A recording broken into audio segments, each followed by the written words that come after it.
ఓం శాంతి 27/4/2024 సాకార ఈశ్వరీయ మధుర మహావాక్యాలు. మధురమైన పిల్లలారా, మీరు తండ్రి నుండి ఆరోగ్యము, ఐశ్వర్యము, సంతోషాల వారసత్వం తీసుకునేందుకు వచ్చారు. ఈశ్వరీయ మతమును అనుసరించటం ద్వారానే తండ్రి నుండి ఈ వారసత్వం లభిస్తుంది. ఆరోగ్యము, ఐశ్వర్యము, సంతోషం. ప్రశ్న: తండ్రి తన పిల్లలందరికీ వికల్పాలను అనగా చెడు సంకల్పాలను జయించేందుకు ఏ యుక్తిని తెలియజేశారు? జవాబు: వికల్పాలను జయించేందుకు స్వయాన్ని ఆత్మగా భావించి సోదర దృష్టితో చూడండి. శరీరాన్ని చూస్తే వికల్పాలు వస్తాయి కనుక భృకుటిలో సోదరాత్మను చూడండి. పావనంగా అవ్వాలి అనుకుంటే ఈ దృష్టిని స్థిరంగా ఉంచుకోండి. నిరంతరము పతిత పావనులైన తండ్రిని స్మృతి చేయండి. స్మృతి ద్వారానే మురికి అంతా, త్రుప్పంతా వదిలిపోతుంది. ఖుషి పాదరసము పైకెక్కుతుంది. అంతేకాక వికల్పాలపై విజయము ప్రాప్తి చేసుకుంటారు. వికల్పాలను జయించడానికి బాబా ఈరోజు 2 యుక్తులు తెలియజేశారు. ఒకటేమంటే, స్వయాన్ని ఆత్మగా భావించి ప్రతి ఒక్కరి భృకుటిలో దృష్టి పెట్టి చూడాలి. వ్యవహారం అంతా ఆత్మలతో చేయాలి. రెండవదేమంటే, పతిత పావనుడైనటువంటి తండ్రిని స్మృతి చేయాలి. ఓం శాంతి. తన శాలిగ్రామాలకు శివ భగవాను వాచ. శివ భగవాను వాచ అనగా శరీరము తప్పకుండా ఉంటుంది, నోటి ద్వారా కాబట్టి చెప్పేది. అప్పుడే మాట్లాడగలరు. మాట్లాడేందుకు నోరు తప్పకుండా కావాలి. వినే వారికి కూడా చెవులు తప్పకుండా అవసరం. ఆత్మకు నోరు, చెవులు అవసరం. పిల్లలైన మీకు ఈశ్వరీయ మతం సలహా లభిస్తుంది. దీనిని రాముడి మతము అంటారు, ఆత్మారాముడి మతం. ఇతరులు రావణుడి మతంలో ఉన్నారు, వికారాలలో. ఈశ్వరీయ మతము మరియు అసురీ మతము అని 2 రకాలు ఉన్నాయి. ఈశ్వరీయ మతం, తండ్రి మతం అర్ధకల్పం నడుస్తుంది. బాబా ఈశ్వరీయ మతాన్ని ఇచ్చి ఇప్పుడు మిమ్మలను దేవతలుగా తయారు చేస్తారు. తర్వాత సత్య త్రేతాయుగాలలో అదే మతం నడుస్తుంది. యోగులైనందున అక్కడ జన్మలు కూడా తక్కువగా ఉంటాయి. ద్వాపర కలియుగాలలో రావణుడి మతం ఉంటుంది. ఇక్కడ జన్మలు కూడా ఎక్కువగా ఉన్నాయి. ఎందుకంటే వీరు భోగులు కనుక ఆయువు కూడా తక్కువగా ఉంటుంది. చాలా సాంప్రదాయాలు ఏర్పడతాయి. చాలా దుఃఖితులుగా అవుతారు. రాముడి మతం వారు రావణుడి మతంలో కలిసిపోతారు. అప్పుడు పూర్తి ప్రపంచమంతా రావణుడి మతం అయిపోతుంది. మళ్ళీ బాబా వచ్చి అందరికీ రాముడి మతంనిస్తారు.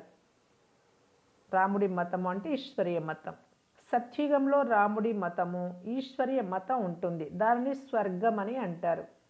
ఈశ్వరీయ మతం లభించుట వలన అర్ధకల్పం కొరకు స్వర్గ స్థాపన జరుగుతుంది. అది ఎప్పుడు పూర్తి అవుతుందో అప్పుడు రావణ రాజ్యం వస్తుంది. దానిని అసురీ మతము అని అంటారు. ఇప్పుడు స్వయాన్ని ప్రశ్నించుకోండి.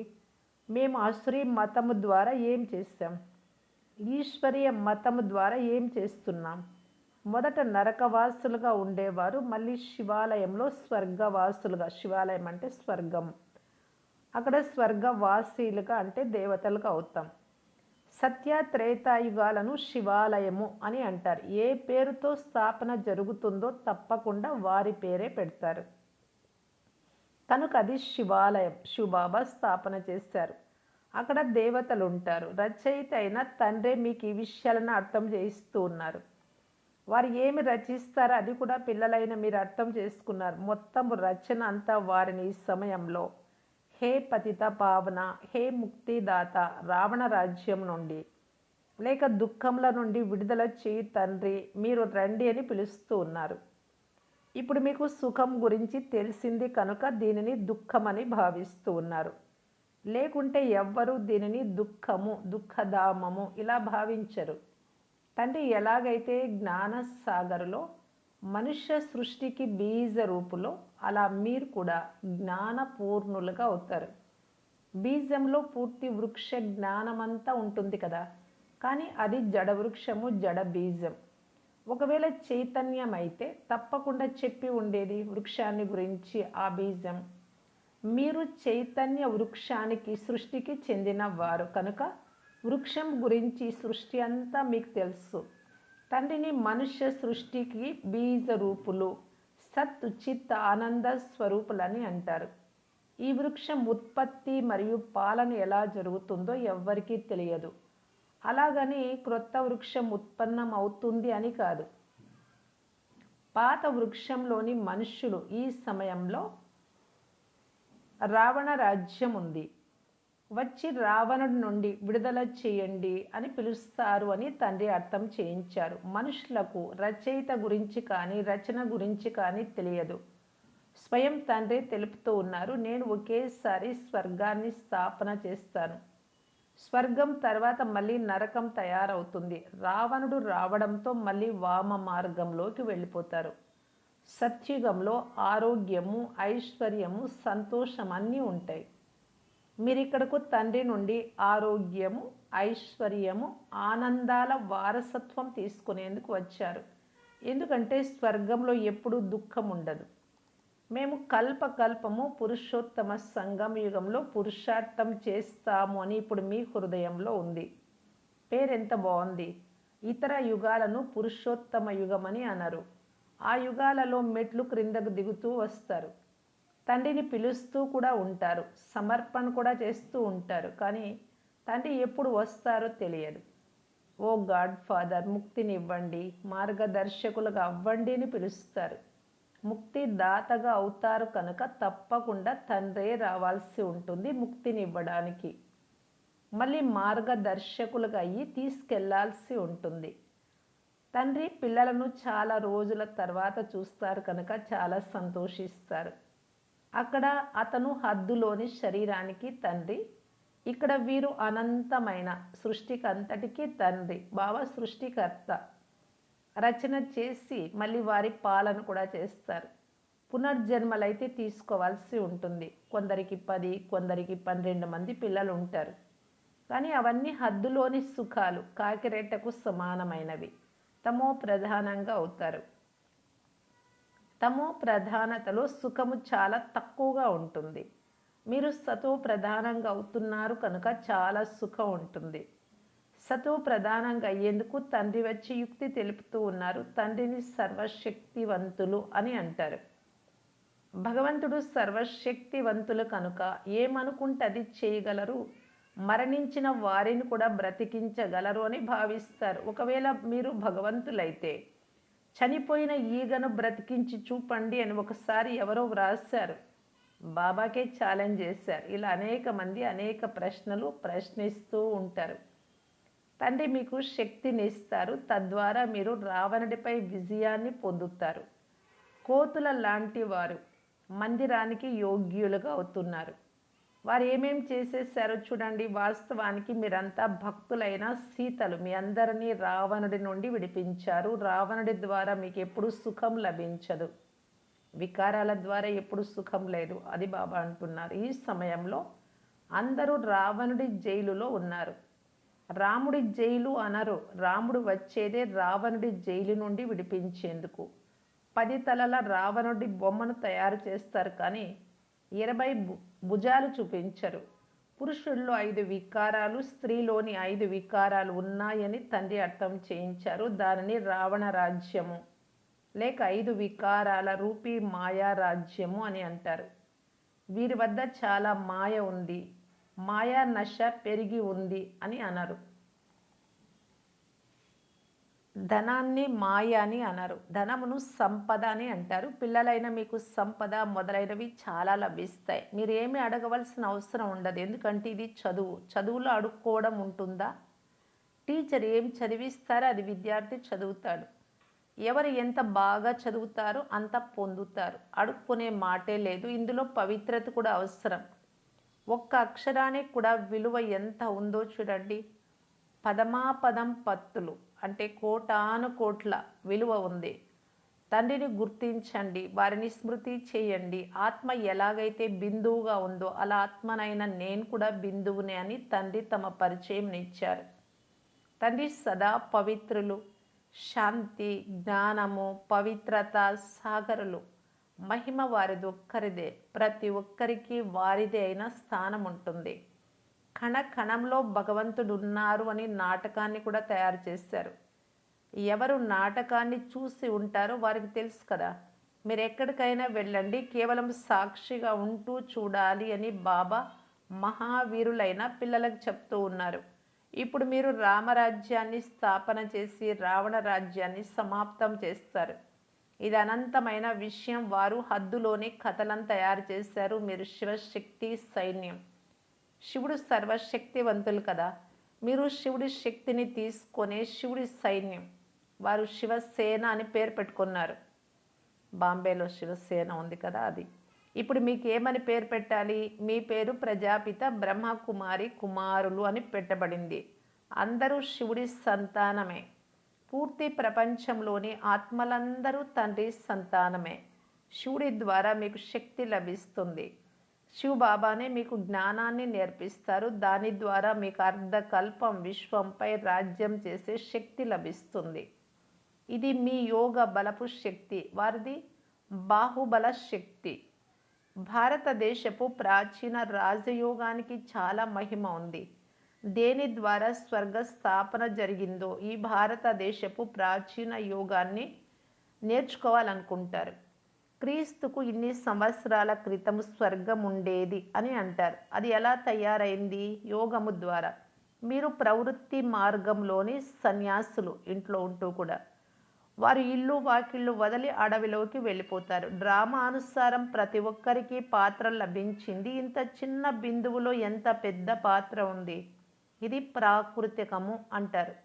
తండ్రి సదా సర్వశక్తివంతులు. స్వర్ణిమ యుగము వారు. ఇప్పుడు తండ్రి నుండి శక్తి తీసుకుంటూ ఉన్నారు. ఇది కూడా తయారైన డ్రామా. కోటి సూర్యుల కన్నా తేజోమయులు కాదు. ఎవరిలో ఏ భావన కూర్చొందో భక్తులలో వారు ఆ భావనతోనే చూస్తారు. కళ్ళు ఎర్రగా అయిపోతాయి. చాలించండి, నేను సహనం చేయలేను అని అంటారు. అవన్నీ భక్తి మార్గపు సంస్కారాలు అని తండ్రి అంటారు. ఇది జ్ఞానం. ఇందులో చదవాల్సి ఉంటుంది. వీరు తండ్రి టీచర్ కూడా. ఆ తండ్రిని ఇప్పుడు చదివిస్తూ ఉన్నారు. మీరు తమో ప్రధానం నుండి సతో ప్రధానంగా అవ్వాలి అని మనకు చెప్తున్నారు. చెడును వినకండి అని వారు చెప్తారు. ఈ మాటలు ఎవరు అన్నారో మనుషులకు తెలియదు. మొదట కోతుల చిత్రాలను తయారు చేసేవారు. చెవులు మూసుకున్నట్టు, నోరు మూసుకున్నట్టు, కళ్ళు మూసుకున్నట్టు. ఈ విధంగా ఇప్పుడు మనుషులను కూడా ఆ విధంగా తయారు చేస్తూ ఉన్నారు. బాబా కూడా నళిని బచ్చి ద్వారా తయారు చేయించారు. మనుషులకు ఎంత భక్తి నశ ఉంది. ఇది భక్తి రాజ్యం కదా. ఇప్పుడు జ్ఞాన రాజ్యం వస్తుంది. చాలా వ్యత్యాసం ఉంటుంది. జ్ఞానం ద్వారా చాలా సుఖం ఉంటుంది అని పిల్లలకు తెలుసు. మళ్ళీ భక్తిలో మెట్లు క్రిందకు దిగుతారు. మొదట మనం సత్యుగంలోకి వెళ్తామని మీకు తెలుసు. మళ్ళీ పేనులాగా క్రిందకు దిగుతారు. 1250 సంవత్సరాలలో 2 కళలు తగ్గిపోతాయి. చంద్రుడి ఉదాహరణ ఉంది కదా. చంద్రుడికి గ్రహణం పడుతుంది, కళలు తగ్గుతూ వెళ్తాయి. మళ్ళీ నెమ్మదిగా కళలు వృద్ధి అవుతాయి. 16 కళలు వస్తాయి. అది అల్పకాలపు మాట. ఇది అనంతమైన విషయం. ఈ సమయంలో అందరిపై రాహు గ్రహణం ఉంది. బృహస్పతి దశ అత్యంత ఉన్నతమైనది. రాహు దశ అత్యంత నీచమైనది. ఒక్కసారిగా దివాలా తీస్తారు. బృహస్పతి దశ ద్వారా మీరు ఉన్నతి చెందుతారు. వారికి అనంతమైన తండ్రిని గురించి తెలియదు. ఇప్పుడు రాహు దశ తప్పకుండా అందరిపైన ఉంది. ఇది మీకు తెలుసు, వేరెవ్వరికీ తెలియదు. రాహు దశయే మిమ్మల్ని దివాలా తీస్తుంది. బృహస్పతి దశ ద్వారా సంపన్నంగా అవుతారు. భారతదేశం ఎంతో సంపన్నంగా ఉండేది. ఒక్క భారతదేశం మాత్రమే ఉండేది. సత్యుగంలో రామరాజ్యం, పవిత్ర రాజ్యం ఉంటుంది. దానికే మహిమ జరుగుతుంది. నేను గుణహీనుడను, నాలో ఏ గుణాలు లేవు అని అపవిత్ర రాజ్యం వారు గానం చేస్తారు. నిర్గుణ సంస్థ అని ఒక సంస్థను కూడా తయారు చేస్తారు. అరే, ఇప్పుడు పూర్తి ప్రపంచమంతా నిర్గుణ సంస్థయే. గుణాలే లేనటువంటి వారు. ఒక్కరి మాటే కాదు, పిల్లలను సదా మహాత్ములు అని అంటారు. మీరే మళ్ళీ ఏ గుణాలు లేవు అని అంటారు. పూర్తి ప్రపంచమంతా వారిలో ఏ గుణాలు లేని కారణంగా వారిపై రాహు దశ ఉంది. దానం ఇస్తే గ్రహణం విడుస్తుంది అని తండ్రి చెప్తున్నారు. వికారాలను దానం చేస్తే రాహు గ్రహణం అనేది, శని అనేది వెళ్ళిపోతుంది అని. ఇప్పుడు అందరూ వెళ్ళాల్సిందే కదా. దేహ సహితంగా దేహ సర్వధర్మాలన్నీ వదిలేయండి. స్వయాన్ని ఆత్మగా నిశ్చయం చేసుకోండి. మీరంతా ఇప్పుడు వాపస్ వెళ్ళాలి. పవిత్రంగా లేని కారణంగా వాపస్ ఎవ్వరూ వెళ్ళలేరు. ఇప్పుడు తండ్రి పవిత్రంగా అయ్యేందుకు యుక్తిని తెలియజేస్తూ ఉన్నారు. అనంతమైన తండ్రిని స్మృతి చెయ్యండి. బాబా మేము మర్చిపోతాము అని చాలామంది పిల్లలు అంటారు. మధురమైన పిల్లలారా, పతిత పావనులైన తండ్రిని మర్చిపోతే మీరు పావనంగా ఎలా అవుతారు? మీరు ఏమంటున్నారో ఆలోచించండి. మర్చిపోతాము అని అంటారు. నేను నా తండ్రిని మర్చిపోతాను అని పశువులు కూడా అనవే. మీరేమంటున్నారు? నేను మీ అనంతమైన తండ్రిని, మీకు అనంతమైన వారసత్వం ఇవ్వడానికి వచ్చా, మీరు తీసుకోవడానికి వచ్చారు. నిరాకార తండ్రి సాకారంలో శరీరంలో వచ్చినప్పుడే కదా చదివించేది. ఇప్పుడు తండ్రి బ్రహ్మలో ప్రవేశించారు కనుక ఇరువురు బాప్ దాదా, ఇరువురి ఆత్మలు ఈ బ్రుకుటి మధ్యలో ఉన్నాయి. మీరు బాప్ దాదా అని అంటారు అనగా తప్పకుండా రెండు ఆత్మలు ఉంటాయి. శివబాబా మరియు బ్రహ్మ ఆత్మ రెండు ఉన్నాయి. మీరంతా ప్రజాపిత బ్రహ్మ కుమార్ కుమారీలుగా అయ్యారు. మీ జ్ఞానం లభించినందున మేమంతా సోదరాత్మలము అని తెలుసుకున్నారు. మళ్ళీ ప్రజాపిత బ్రహ్మ ద్వారా సోదరి సోదరులుగా అవుతారు. ఈ స్మృతి పక్కాగా ఉండాలి. కానీ సోదరి సోదరులలో కూడా నామరూపాల ఆకర్షణ కలగడాన్ని బాబా గమనించారు. అన్న అక్క అనే దాంట్లో కూడా చాలామందికి వికల్పాలు కూడా వస్తాయి. మంచి శరీరాన్ని చూసినప్పుడు సుందరంగా ఉండే శరీరాన్ని చెడు సంకల్పాలు వస్తాయి. కనుక స్వయాన్ని ఆత్మగా భావించి సోదరాత్మల దృష్టితో చూడండి అని పదే పదే బాబా చెప్తూ ఉన్నారు. ఆత్మలంతా సోదరులు. సోదరులు ఉన్నారు అంటే తండ్రి తప్పకుండా ఉండాలి. అందరికీ ఒకే తండ్రి ఉన్నారు. అందరూ తండ్రిని స్మృతి చేస్తారు. ఇప్పుడు సతో ప్రధానంగా అవ్వాలి అంటే నన్ను ఒక్కరిని స్మృతి చేయండి అని తండ్రి చెప్తారు. ఎంత స్మృతి చేస్తారో అంత తృప్పు వదులుతూ ఉంటుంది వికారాలు. ఖుషి కూడా పాదరస మీటర్ పెరుగుతుంది. నెంబర్ వార్ పురుషార్థ అనుసారం ఆకర్షణ అవుతూ ఉంటుంది. మంచిది. మధురాతి మధురమైన అపురూపమైన పిల్లలకు మాతాపిత బాప్దాదాల ప్రియ స్మృతులు మరియు గుడ్ మార్నింగ్. ఆత్మిక పిల్లలకు ఆత్మిక తండ్రి నమస్తే. ధారణ కొరకు ముఖ్య సారం. ఫస్ట్ పాయింట్, చదువుపై పూర్తి గమనం ఇచ్చి స్వయాన్ని సంపన్నంగా చేసుకోవాలి. ఏమి వేడుకోరాదు, అడుక్కోరాదు. ఒక్క తండ్రి స్మృతి మరియు పవిత్రతల ధారణ ద్వారా పదమాపదం పతులుగా అవ్వాలి. పదమాపదం పతి కావాలి అంటే ఒకటి శివబాబా స్మృతి, రెండు పవిత్రత.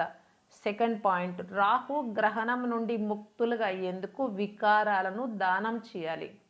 చెడు వినకండి. ఏ విషయాల ద్వారా మెట్లు క్రిందకు దిగారో, గుణహీనులుగా అయ్యారో వాటిని బుద్ధి ద్వారా మర్చిపోవాలి. అంటే వాటిలోకి వెళ్ళరాదు. వరదానము, ముందు మీరు అనే మంత్రము ద్వారా సర్వుల స్వమానాన్ని ప్రాప్తి చేసుకొని, అంటే అందరి గౌరవాన్ని పొందేటటువంటి వారే నిర్మాణం నుండి మహాన్ భవ. ఈ మంత్రం సదా గుర్తుంచుకోండి. నిర్మాణం అనగా నిరహంకారము, నమ్రత అన్నింటికంటే గొప్పది.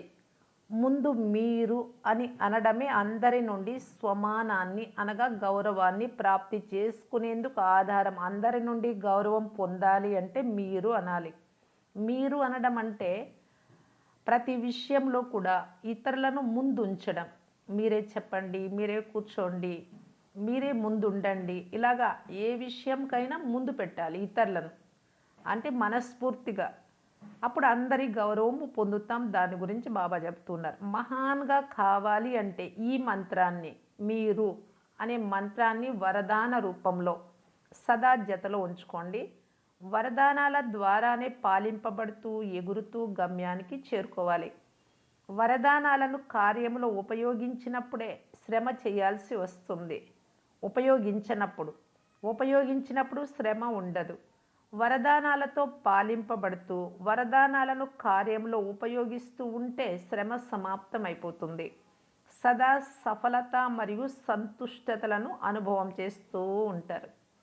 స్లోగన్, ముఖము ద్వారా సేవ చేసేందుకు, నోటి ద్వారా సేవ చేయాలి అంటే చిరునవ్వుతో ఉన్న మీ రమణీకమైన గంభీర స్వరూపాన్ని ఇమర్జ్ చేసుకోండి. ప్రత్యక్షంగా కనబడాలి. మీ ముఖంలో చిరునవ్వు, రమణీకత, గంభీర స్వరూపం. అదే సేవ చేసేకి ఉపాయం అంటూ ఉన్నారు బాబా. అవ్యక్త ఇషారా. పరమాత్మ ప్రత్యక్షత కొరకు పరస్పరంలో సంస్కార మిలనం యొక్క రాచేస్తూ సంఘటనను శక్తిశాలిగా తయారు చేయటానికి బాప్దాదా తెలియజేస్తూ ఉన్నారు. ఎవరు సంస్కారాన్ని సరళంగా అనగా ప్రతి విషయాన్ని తేలికగా తీసుకోవడం సరళత అంటే అలాగా మరియు మధురంగా ఉంటుందో ఆ సంస్కారం స్వరూపంలోకి వస్తుంది. ఎప్పుడు మీ సంస్కారం బాప్దాదా సమానం అవుతుందో అప్పుడు బాప్దాదా స్వరూపం అందరిలో కనబడుతుంది. ఏ విధంగా బాప్దాదా ఉన్నారో అలాగే సేమ్ అవే గుణాలు, అదే కర్తవ్యము, అవే మాటలు, అవే సంకల్పాలు అందరికీ అనుభవం అవుతాయి. అందరి నోటి నుండి వీరు బాబాలాగే ఉన్నారు అని వెలువడుతుంది. మరి బాబాలాగా కావాలి అంటే సంస్కారము సరళంగా ఉండాలి మరియు మధురంగా ఉండాలి. ఓం శాంతి.